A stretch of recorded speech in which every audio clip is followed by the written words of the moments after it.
Togo Info, le Togo à votre portée.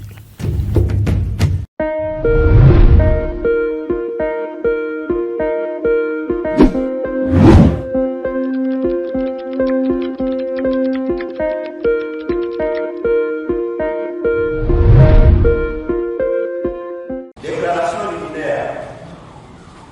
Togo. Justice pour Paul Misiagoto. Mesdames, mesdemoiselles, messieurs, les journalistes, chers militants et sympathisants de la DLK, la conférence des présidents de la DLK a le plaisir de vous rencontrer de nouveau dans le cadre de cette conférence de presse pour vous informer et à travers vous toutes les populations du Togo et du monde entier sur les dérives autoritaires auxquelles le pouvoir de fait de Lomé ne cesse de s'adonner en instrumentalisant la justice. Le cas de Paul Misiagoto nous préoccupe principalement aujourd'hui. En effet, depuis le 17 mai 2021, M. Paul Misiagoto, conseiller spécial du président du FPDD à la jeunesse, est arbitrairement détenu en prison après avoir été enlevé dans la rue et conduit en son domicile rue d'avant, brutalisé devant sa femme et ses enfants par des éléments civils de la gendarmerie nationale qui ont saccagé son domicile et celui de sa défunte mère.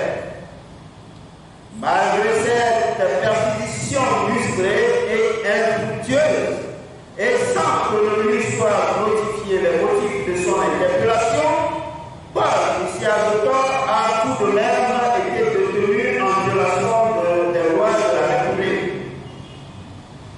Gardé en vue 2 semaines strictes pour les besoins de l'enquête, il a fallu recourir à son téléphone et en particulier à cet échange dans les groupes WhatsApp pour l'informer qu'il a diffusé de fausses nouvelles qui circulaient déjà sur la toile, ce qui est une violation du code de procédure pénale en vigueur au Togo. Deux principes importants en matière de procédure pénale sont dès lors de l'interpellation foulée au pied. D'abord, l'absence de notification au justiciable des motifs de l'interpellation et pour lesquels il doit être gardé à vue pour les besoins de l'enquête. Ensuite, la violation de la Constitution togolaise en ses articles 25 et 29 relatifs à la liberté d'expression et au secret de la correspondance, des communications et télécommunications. Puis, de nombreux vices de procédure qui ont entaché son mandat de dépôt et dont son conseil peut attester. Au terme d'un procès épique intervenu au tribunal de première instance de Lomé le vendredi 13 août 2021, pour l'accusé, aidé par son conseil, se défendit lui-même en affirmant ses convictions politiques, le substitut du procureur de la République a requis contre lui une peine de prison ferme de 4 ans. Le délibéré est prévu pour le 27 août 2021. Démonstration est ainsi faite qu'il s'agit en l'espèce d'un procès politique. Il vous rappelle de ce que M. Paul Misiagoto fut victime et témoin le 21 avril 2020 du saccage du domicile du président Kodo, des voies de fait commis par les forces de l'ordre et de la sécurité lors de l'enlèvement d'un candidat du scrutin du 22 février 2020 qui légitimement et légalement revendiquait sa victoire. Il fut, à l'instar d'autres camarades condamnés sans défaut, défense à 4 mois de prison ferme. C'est dans ce contexte de traumatisme national et surtout familial que la mère de M. Paul Moussiagoutor rendit l'âme alors que son fils purgeait sa peine de prison.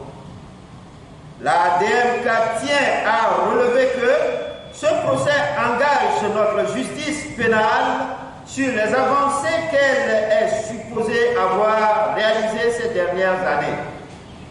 Elle rappelle surtout que dans les dossiers impliquant les acteurs politiques de notre nation, les principes de l'indépendance et d'impartialité du juge pénal doivent prévaloir. M. Paul Moussiagoutor est persécuté depuis 2019 pour ses convictions politiques et son engagement aux côtés du président Dr Gabriel Akéromé Messam Kodjo. La DMK dénonce énergiquement cette grave dérive autocratique dans notre pays avec la banalisation systématique des graves atteintes aux droits de l'homme dans le but de mettre sous éteignoir des adversaires politiques. La DMK interpelle les représentations diplomatiques au Togo et en appelle au peuple togolais, aux organisations de défense des droits de l'homme, aux démocrates et aux patriotes à travers le monde pour faire échec à cette imposture d'une justice aux allures staliniennes dont l'unique dessein est de faire taire et intimider tous ceux qui contestent la gouvernance exécrable du Togo et les résultats de la dernière élection présidentielle du 22 février 2020. La DMK invite les juges togolais à respecter leur serment de protéger les faibles dans la société et de dire le droit plutôt que de se laisser instrumentaliser par le pouvoir exécutif.